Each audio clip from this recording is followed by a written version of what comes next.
Hi, I'm Liz Ruby, the avatar of Lisa Jacker. I'm going to talk to you about virtual worlds while presenting to you from the virtual world of Second Life. As part of curriculum and programming, you'll have an opportunity to present your paper in this virtual world. I'll be showing you one of many ways that you could use the virtual world to do a presentation. You can see from this room that we're in a fairly formal lecture type theatre.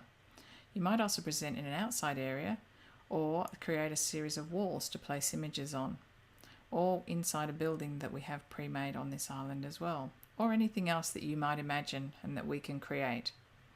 The images that I'm showing you that are behind me are using a variety of media. One of them has a Prezi on it, one of them has images loaded into a viewer that's a virtual world viewer, and the others are images placed on boards that are static. A brief definition of a virtual world is a computer-mediated environment in which the participants interact with objects through the use of an avatar. Most virtual worlds are multi-user, allowing participants to interact with other users through the use of voice and/or text chat.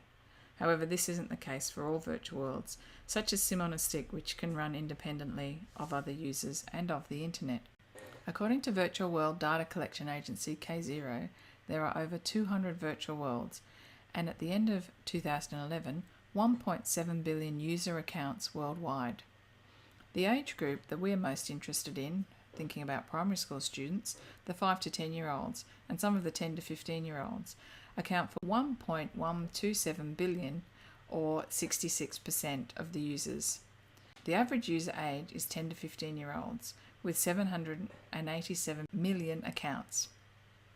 Top 6 virtual worlds: Habbo, Poptropica, Club Penguin, Stardoll, Neopets, and Moshi Monsters.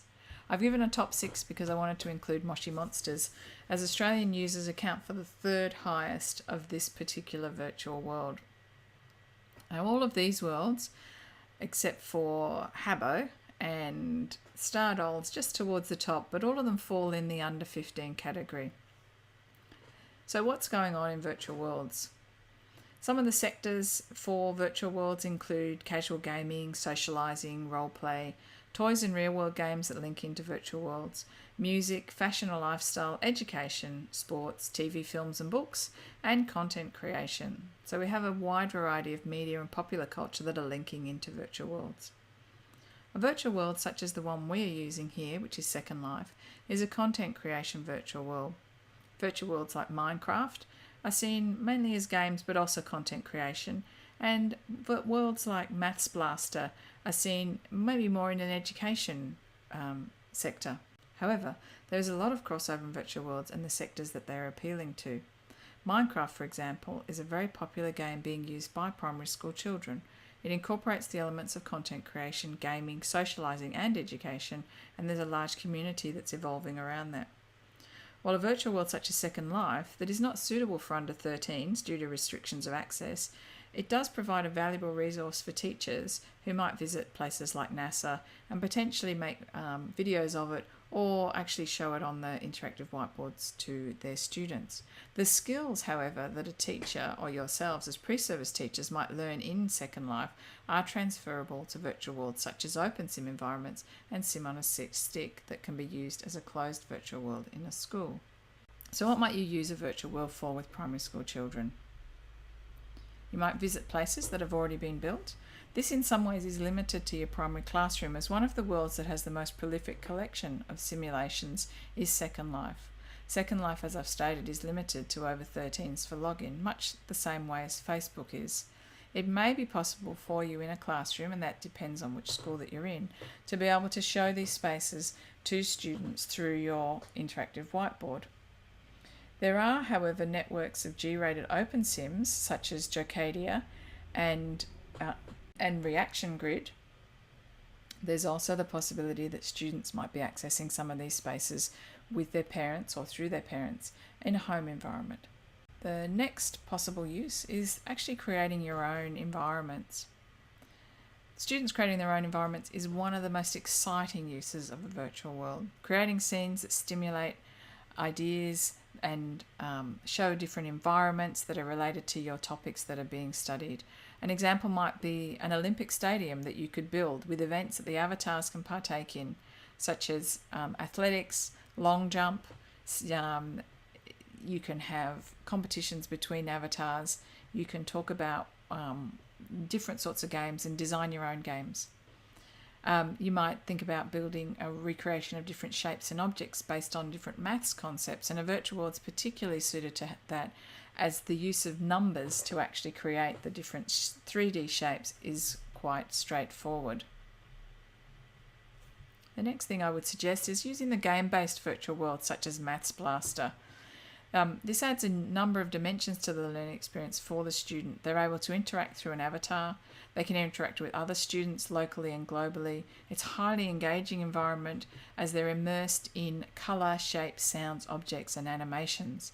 And then within that space there are games that teach them different maths concepts.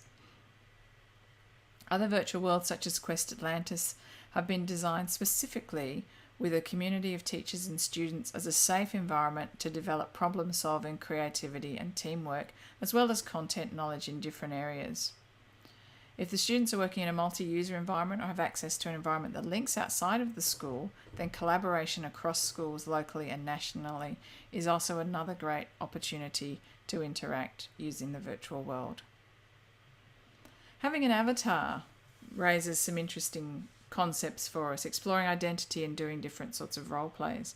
Students can alter their avatars to look a certain way. You could have costumes that the students wear to engage in certain periods of time or certain types of activities. If we think about the Olympics, they can dress themselves accordingly depending on what sort of event they might be in. They can dress themselves in colours relevant to different countries. They can make flags that go with these countries. So they can take the sorts of things that you're doing in a classroom already and take it another step into a highly engaging, immersive environment. So why bother? You're teaching students for the future. And Dewey wrote in the 1930s, if we teach today's students as we taught yesterday's, we rob them of tomorrow. And I think this is a very pertinent quote. You're probably also familiar with the rhetoric that suggests that we are preparing our students for jobs that don't even exist yet. Virtual worlds are highly engaging because of the immersive, interactive, stimulating environment. Many aspects of the virtual world emulate games, and there is a growing body of research that suggests that games are an effective way to learn a variety of skills, concepts, and knowledge. Multi-user games help foster teamwork, collaboration, problem solving, and creativity. But the barriers. What are they, and how do we get over them? So as with any new technology, there are barriers, and they're usually tackled by those that are considered the innovators.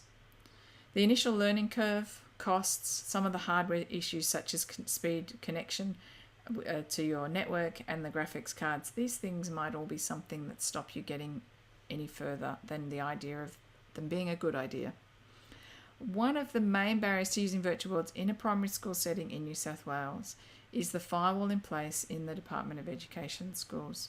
These firewalls are in place to stop students accessing certain content on the internet. Unfortunately, it also restricts access rather than helping to teach students what is safe and acceptable. Now, not all virtual world sites are blocked. A virtual world such as Second Life has a user age policy of over 13, and it's certainly not something that can be accessed readily through the department's firewalls.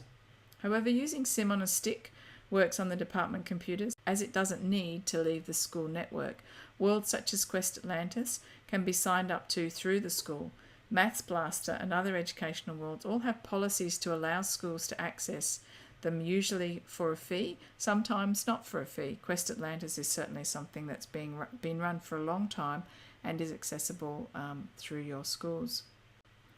To finish here, I'm going to show you a couple of clips. One is what's been happening with a class using SIM on a stick in a Coffs Harbour school with one of the pre-service teachers, so one of your peers, and then also to Minecraft, which is growing in popularity, and some of you may have even played it yourself, and there is a growing active education community around it. So there's a lot of research being done. There's a lot of work going into making virtual worlds accessible to students, to primary school students, and really integrating it into the classroom. Now, don't forget that the kids have access and they are using virtual worlds outside of your classroom.